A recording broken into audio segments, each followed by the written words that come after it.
উনার মতো একজন অভিনেত্রী আমাকে মাঝে মাঝে আমার ভুলগুলো ধরিয়ে দেয় এবং আমার কি প্রুফ করা উচিত এগুলো আমাকে ধরিয়ে দেয়। এটা আমার জন্য অনেক অনেক বড় একটা পাওয়া। She is like my mentor.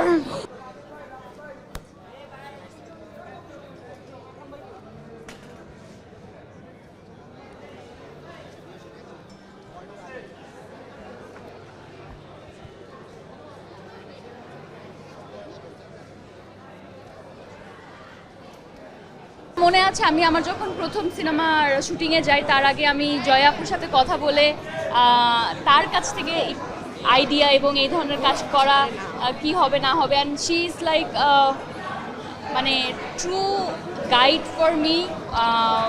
I am so honoured গতকাল উনি এসছেন, এবং তাছাড়া আমার মনে হয় উনার মতো একজন অভিনেত্রী আমাকে মাঝে মাঝে আমার ভুলগুলো ধরিয়ে দেয় এবং আমার কি প্রুফ করা উচিত এগুলো আমাকে ধরিয়ে দেয়।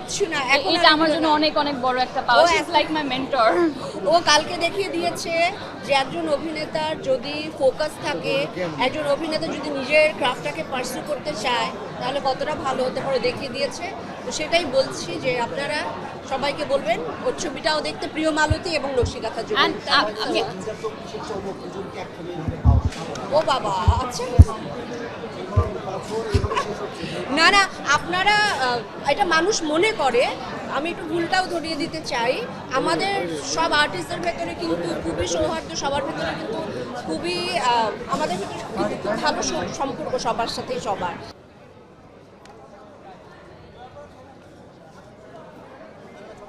তো আপনারা সোশ্যাল মিডিয়াতে যা দেখেন বা কিছু অনেকে অনেক রকম কম্পেয়ার করে, কম্পারিজন যায়, এগুলো একেবারেই ঠিক না। ভেতরে আমাদের সাথে সবার খুবই ভালো সম্পর্ক, এবং শুধু মেজাবিন নয়, প্রত্যেকটি অভিনেতাদের সাথে আমাদের ভালো সম্পর্ক সবার। Thank you so much. Thank you. Thank you.